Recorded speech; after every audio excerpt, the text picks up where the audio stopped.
Hello, good morning again. January 17, dito po sa San Luis Puebla, Union.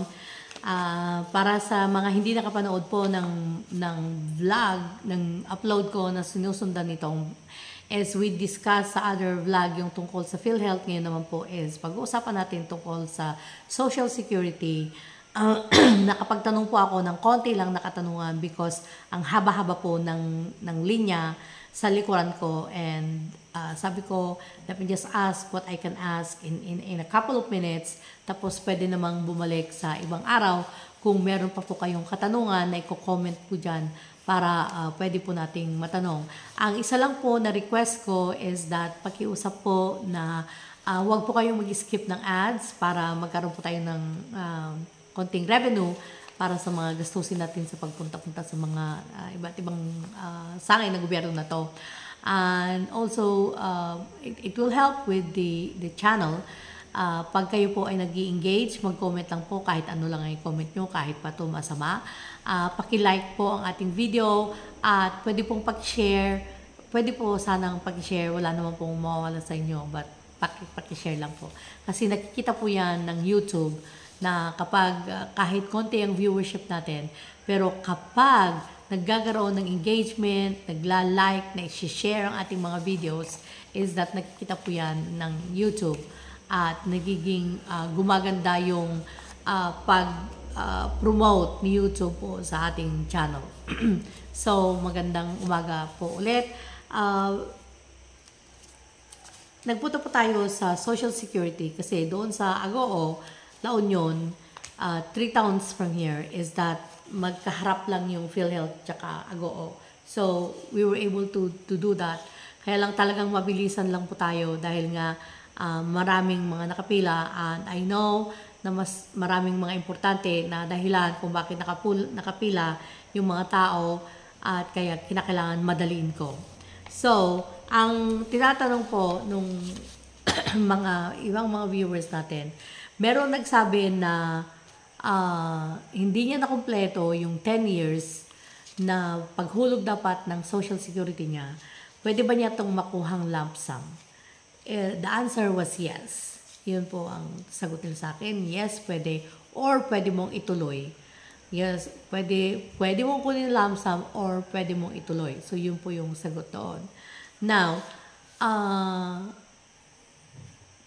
ilan ang maximum age mo na pwede kang mag-contribute sa Social Security is that before you reach the age of 60 po, 60, cut off, 60, pwede kang mag-hulog for your Social Security contribution. Okay. Now, ang isa pa pong tanong is, what about foreigners? When I say foreigners, I mean to say ex-Filipino with no longer Filipino citizenship. And the answer is yes, pwede kang maghulog po ng Social Security contribution mo. Okay po? And kakaiba sa PhilHealth, ang Social Security, your contribution hindi po yun nakasalalay kung ano yung citizenship mo. Nakasalalay po basta wala ka pang 60 years old. That's what I was told. That's what I was told. According to Agoo Social Security Branch. So, they have this. They have this. Ano po ito? This is the new Social Security System Contribution Schedule effective January 2025. Okay. So, binigyan po ako ng voluntary, non-working spouse, and OFW member. So, this voluntary, non-working spouse, and OFW member, dalawa po siya na bracket. Yung isa is self-employed member. Okay. Halos parehas lang. So, ito po. Ngayon, pag ikaw, it depends on your income. Kinakailangan may income ka na 5,000 para pwede kang mag-contribute. Pag meron ka lang 4,500 na income, is magko-contribute ka. Pag meron ka ng old Social Security contribution, 560, 630 pesos pag 4-5 ang income mo. At kapag 5,000 ang income mo, is you're paying 700 pesos for old social SSS contributors, at kapag ikaw ay bago is 750. So meron po yung bago at saka old. Pag old ka na, let's say for example, before you have a social security and then you stop, you're still considered old. So ang contribution mo is smaller ng magkano lang, depending on your proclaim or claim income. At pag self-employed ka, pag self-employed, meron siyang dagdagan na 10 pesos ng easy. Hindi ko po alam yung easy. Let's say for example, pag kumikita ka, self-employed ka, kumikita ka ng 5,000 pesos, you are going to pay a total of 760 a month for your social security contribution. Now, let's say for example, si Delia. Let's say, for example, si Delia, no? Delia, nagko-contribute ka na ba ng Social Security before? Hindi pa. Let's say, for example, binibigyan ko siya, for example, na sahod. At bilang voluntary, yon, ang category niya is voluntary, is pag new siya, she's going to pay 1,800 pesos a month. So, if bi-weekly mo to is 900 pesos a month. Like $20. Okay. Now, ikaw, nasa inyo na pag mga retirees na wala pang 60 at gusto nang umuwi ng Pilipinas or hindi ka pa retiree at hindi ka pa 60, is that depende sa i-claim mo na income mo. Hindi ka naman nila hahanapan ng proof of income. Hahanapin lang nila is your valid ID. 2 valid IDs po sa Social Security system.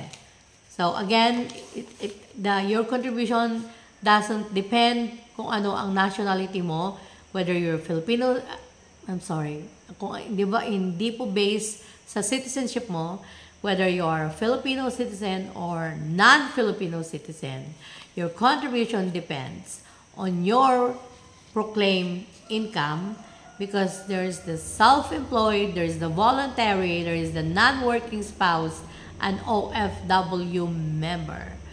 So, yun po. Ang minimum dapat na minimum na i-claim ng OFW is 8,000 pesos. Yun dapat ang 8,000 pesos for the OFW. Magbabayad siya, pag bago siya, 1,200. And then, pag luma na, 1,320. So, this is for January 2025, ang mga rulings ng Social Security contribution. So, hopefully, okay po, pa rin nasagot yung mga tanong nyo na yes, pwede ka mag-contribute basta wala ka pang 60. Ang contribution mo depends on your claim income. Hindi po reason ang iyong citizenship. Kaya, yun po. Kung, and again, yung nagtanong ng 10 years, hindi niya nahulugan, pwede ba niyang i-lump sum? The answer was yes. Or you can continue. Okay po. So again, mag-a-adjust siya dahil may bagong patakaran ang SSS. So kung ano na, let's say for example, matagal kang hindi nakapaghulog at itutuloy mo, so now, magkano na ngayon, gagaya pa ba ng dati, nasa sa puyo po yan kung magkano ang i-claim mo na kita mo. Yun. Again, like I said, hindi sila maghanap ng proof of income. Kaya yun po. Sana po nasagot ang mga katanungan nyo. Kung meron pa po kayong katanungan, just comment below. And then, pagbalik po natin doon, pag naipon natin ang mga katanungan, and then, babalik po tayo doon para tanungin po ulit natin. Sana po ito ay nakatulong sa inyong lahat. So, maraming salamat po sa inyong continue na panonood at pagtangkilik po ng ating maliit na channel. Thank you for not skipping ads. Shout out to all of you all over the world po na nanonood ng ating maliit na channel. Thank you po. At least consistent ang ating viewership. Pero sana i-share nyo po, i-like and comment below. Thank you very much. Sa mga hindi pa po nag-subscribe, please subscribe. Yan, maraming salamat po. At babalik po tayo. Thank you.